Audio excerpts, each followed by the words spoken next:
Namaste beautiful yogis. Today I'm going to show you, as promised, simple foolproof recipe for, let me fit in the screen, simple foolproof recipe for a rustic rye loaf or a village rye loaf. And this is what is left of it. We sliced it up because it's a thin kind of pita type bread, and we sliced it sideways, and that's the inside, so you can make a sandwich. It's really delicious. So I wanted to just make an intro and say that there is two major types of breads, and one is the white ones with the big crumb and the big holes inside. That is very beautiful, but it requires white flour bread, white bread flour, because white bread flour has the highest level of gluten in it, and gluten development is very important to get the big holes. The gluten has resistance to the gas that builds up, so when you build up gas, the gluten holds the gas in, and that way you form the big bubbles. And the other variety is really whole grains. They have very low gluten, such as rye, really negligible gluten, and also they have a lot of husk and fiber, which cuts through the gluten even if there is some gluten. So the gluten is kind of broken, and you can form those big massive holes, but you can make really delicious breads. Really important, always look for organic or heirloom flours, ancient flours, and whole grains if possible, because it's healthier. Now if you do the white breads, which I learned to do as well, they're really delicious, and the fermentation does make them healthy because it adds nutrients to them like lysine and B12, and it develops the enzymes properly, and the anti-nutrients are diminished or removed. So even those breads, the white ones, are healthy when properly fermented, the way flour was always fermented. But I've fallen in love with the ancient grains. They're phenomenal. They're just delicious and so flavorful. This bread is very small. I'm gonna right now go in and make another one for tomorrow, because this was a very small loaf and it's already almost gone. We have just this little left of it, one slice basically, and it's just amazing. Rye garbanzo here, but you can really, the whole point of the recipe, it is foolproof, and you just wing it however you want to make it. You're not gonna make a mistake, and it will taste delicious. The only mistake you can make is if you completely over ferment it, but then you can remix it, or if you burn it then that's a mistake. But other than that, it's gonna be delicious. All right, stay tuned and I'll show you how I make it.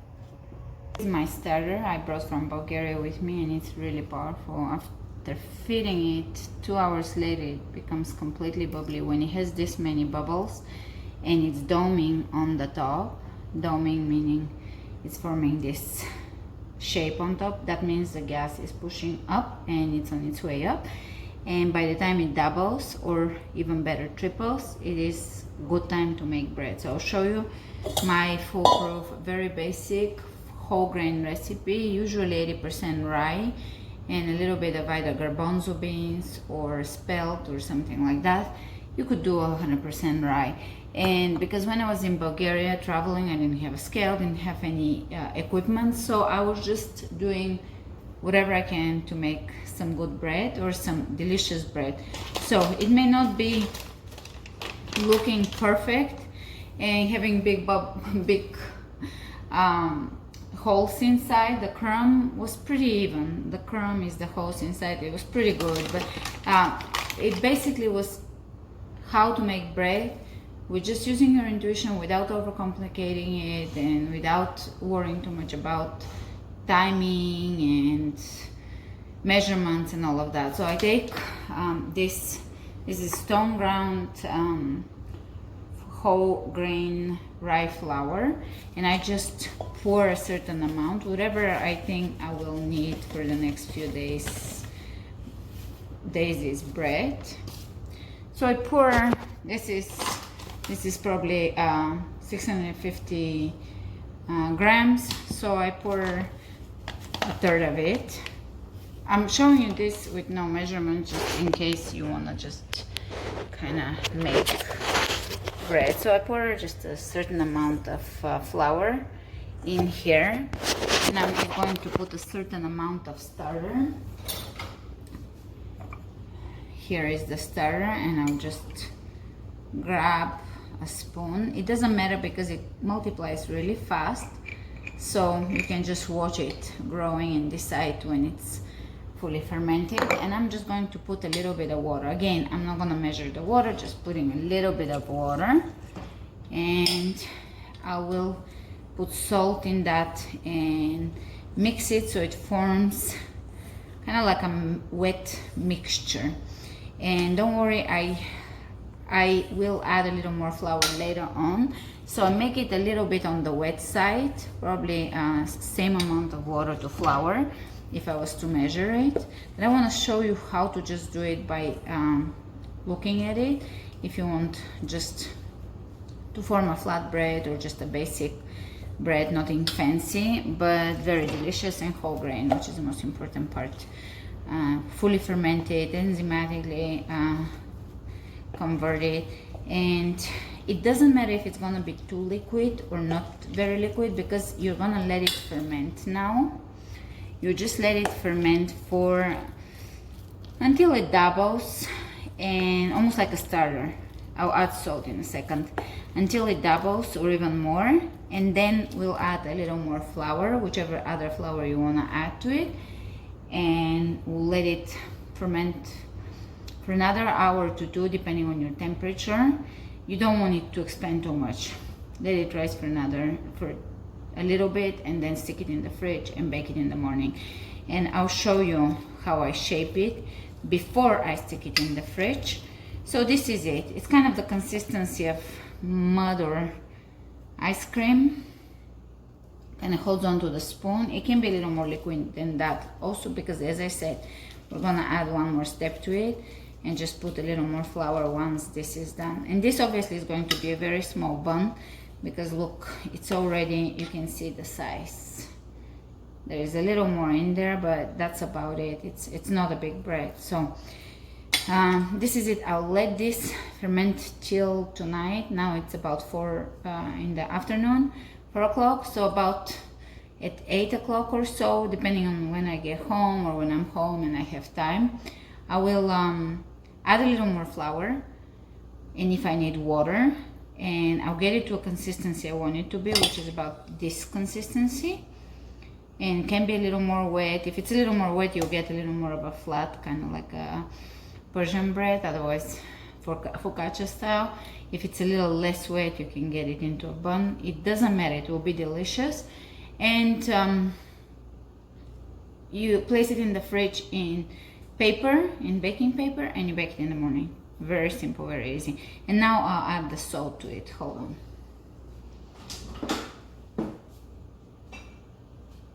So I'll add again, I'll eyeball it. If you want it more salty, which usually bread is a little on the salty side, you put a little more. If it's not salty enough, you just enjoy it less salty. See, this is a little too much salt that I just poured. So just kind of like some dropped in there, kind of about a teaspoon. I think I really enjoyed making bread in this way, eyeballing it, and every time it's a little bit of a different flavor, and every time it's just as good as any bread, but just a little different as a surprise. And that's what you get with fermented products. They're not uniform and consistent, and that's the beauty of nature. No two apples taste the same, and if they do, we should be a little concerned about that. So no two loaves of bread taste the same. All right, this is it. It's a mixed. There is no kneading, nothing to do. It's really rye is really low in gluten, so there's no gluten development to be made. We want to develop gluten in the white breads so that it can be puffy and with big crumb, with those big holes in it. But that doesn't happen with whole grains because they don't have a lot of gluten, and fiber, the husks can break up the gluten anyways, and also everything gets converted pretty well from the fermentation, so you really are going to get some bubbles from the gas. And if you bake it just in that state with the bubbles you will get a little bit of crumb inside, nothing major, but also not a super flat bread, like not like overly dense bread. So that is it, just mixing it until it gets to this texture. Let me show you the texture again. And this is approximate, it can be way more liquid. I won't do it firmer than this, but I'll do it way more liquid than this. This is on the firmer side for me. I've been making it a lot more liquid. It will be good either way. There it is, there's the texture. Alright, see you in a little bit. So before we let it rest, I forgot to mention, it is an obvious thing, but since I'm doing this video for also complete beginners, you have to cover it, otherwise it will dehydrate, it will dry out by just staying in the air. And this, in the summer, you can let it ferment for 2-3 hours because it's hot. In the winter, you can even 8 hours if it's really cold. But watch it. Once it's very fermented and doubled, you can add a little more flour to it, garbanzo, spelt, let it ferment another hour, fridge fermentation after that, and baking. So let's cover it with a nice towel so it's nice and moist. Set it aside, don't forget about it, and we'll come back to it. Alright, so it's 8:30, about 4.5 hours later, and we're gonna unpack it and see what's happening here with the dough. And look at this, remember the size of it? Now it's more than doubled. And so is the starter. I refed the starter, and look at this, it's beautiful.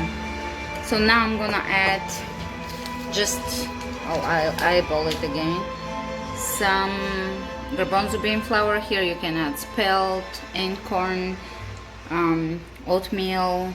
You can really add whatever you want, and you can add fruit like raisins and pecans, nuts, whatever, spices, whatever you want. Now you can add it. I'll just add a little bit of garbanzo flour, and let me show you actually.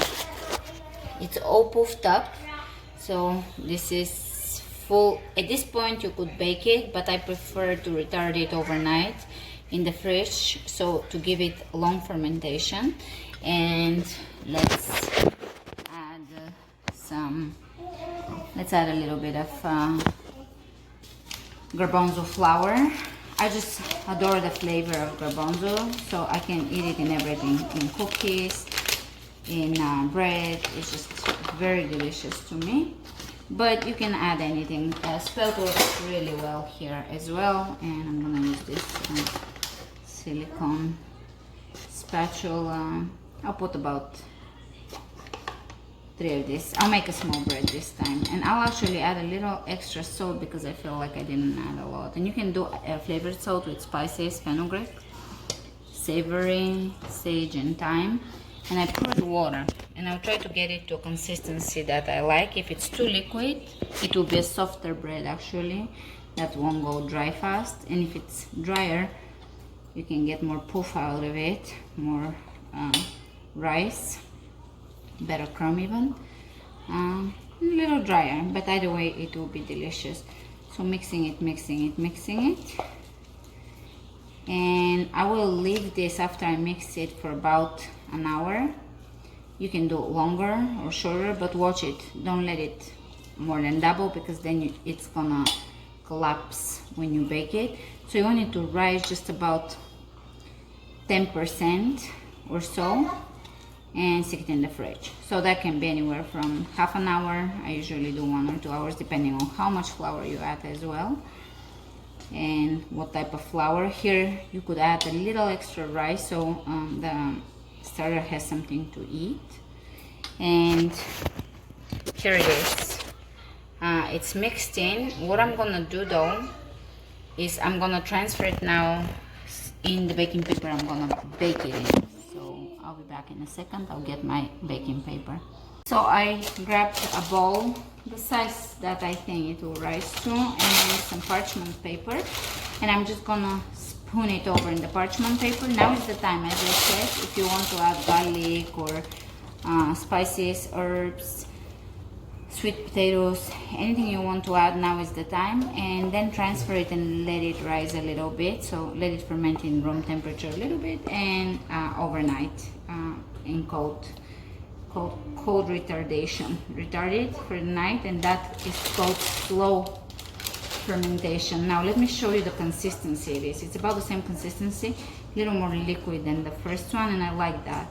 But as I said, there is a wide range of consistencies that will just all work just fine. That's why I call it foolproof, because it just works and it produces good bread, and you don't have to be intimidated about baking the perfect picture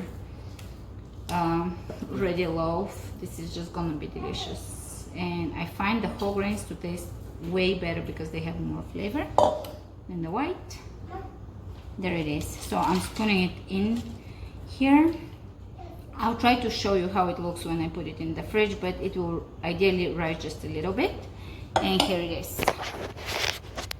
It will rise a little bit, and then I'll cover it again. Make sure to cover it either with a silicone lid, with a lid, with a towel, with a plastic bag, something like that. So cover it so that it doesn't dry out, and in the morning you will just bake it as it is. I'll come back in the morning and I'll try to show you how it looks before the fridge.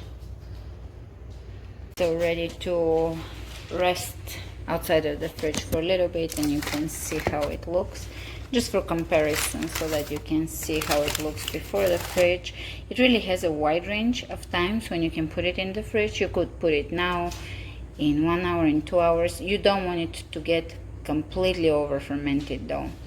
I do have ancient varieties of rye, stone ground, and so that matters. It really matters. It adds flavor and it's really healthy. And beauty shot of the stir, because it is mighty pretty. So it is an hour later. I probably would do even longer, or as I said, it's pretty loose, pretty forgiving, but here we are. Let me show you the dough. And I'm ready for bed. Wash my face, brush my teeth, completely ready for bed. So I'm just going to grab this bread. First I'll show you how it looks, but I'll stick it in the fridge and we're done. Tomorrow is baking day. Here it is, the bread. It is wrapped up, and let's see how it looks. Just so you know, typically I'll check it actually. I'm covering it with one hand, just a little reason actually. Oftentimes I let it rise a little longer because I just have more time or I forget about it, but this is about it. It's just a little reason. I have to go to bed, so I'll put it in the fridge. I'll wait up until I'm really going to bed so that it can rise just a touch more. But that is it. Hey Sophie. So my daughter actually requested bread, and I'm putting the lid on it. You can see it's collecting the water. So I'm just using the starter and herbal salt on top, and I'm cooking it on low heat slowly, and I'm just going to flip it over, and it's really delicious. It's rice sourdough. And one thing I wanted to note is to use organic grains and heirloom grains if you can. Ancient grains like spelt, kamut, inkhorn, ancient varieties of rye, because they're more delicious and less sprayed. And also try to use organic because it's less glyphosate. All in all, try to use those grains. And rye, one thing about rye is really going to make your starter and your dough explode. It's really potent and it makes it more sour. So I'm still up. My daughter is still outside of the fridge, so I'm gonna leave it for probably 2 hours instead of 1 hour. So this is something you can do with your excess starter. You just scoop it very lightly onto the pan and cook it on low with the lid on, with salt on top. And it's pretty nice, fluffy, super delicious. I think I like it even more than bread. It's unique and tangy and flavorful and all of that, and it's hot, and my daughter loves it, so that means it's pretty good because she's cooking. She doesn't compromise, and it's all right, and it can, if you have a really stiff starter, it can be pretty fluffy and bun-like. Mine was very liquid, so it spread out more like a pancake. But this is a good thing you can do with your excess starter, and it's delicious. I'm coming. Alright, so I'm putting the dough in the fridge. Now you can see it's actually really active and it's risen. I think it's risen quite a bit. So that is it. It's going in the fridge. And we'll see what happens tomorrow. Good morning. We're going to preheat the oven and place this in the oven for 30 minutes to an hour, and then we'll place the bread in here. So the oven is preheating. I'll put this in the oven empty. So you see it's going to be at 490 or 500 degrees, and it has to be really preheated, especially if you're dealing with white gluten breads that you want the baked rice out of. This one, I don't think it's that important to preheat it a lot. So it is morning, and I'll try to show you the process of putting the bread in the oven. So you're gonna have to prepare your oven mitts. There is the bread. It's a little more risen than I would like it to be, because if it rises too much, then it can go down in the oven. You want it to be only 30% risen, and then it will give it a little more rise. But again, when we're talking about rye bread, it really doesn't matter. Just what matters is the flavor. So the oven is at 490 degrees, that's Fahrenheit, and you want to work fast so that you don't lose a lot of heat. I'll show you my style for the morning. And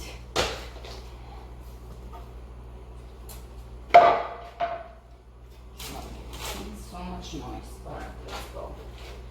So taking the out of the oven and transfer the paper straight into the pot. Sprinkle a little water on it, because that water would keep it moist. And quickly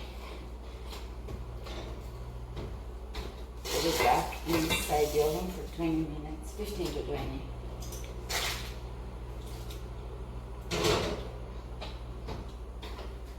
That's it. So that is the process. It depends on the size of your loaf. In general, a big normal size loaf will be 20 minutes with the lid on. Take the lid off, turn the oven down to 450, and another 15 to 20 minutes, but watch your bread so you don't burn it. But this is smaller bread, so I could potentially do 15 minutes and then reassess. So I'll see you in 15 minutes. Meanwhile, I just made my coffee with the AeroPress, and I'm going to enjoy that. About a little less than 20 minutes, and I'm gonna turn the oven down to, let's say, 450. It's less specific, as I said, with whole grain breads. They're not as specific. And I'm just going to remove the lid, and there is how it looks. It would have risen a little more had it been less risen, but this is good. It is good for whole grain, and I'm gonna let it get a nice color crust. Another 15 minutes to 20. That's it. 15 minutes I think will be fine. So I got caught up baking pumpkin. Opens the pumpkin and tofu under, and making dough biscuits. So I left the bread for just a touch too long. It's okay though. And after I take it out of the oven, I do wrap it in a towel so that I preserve the moisture.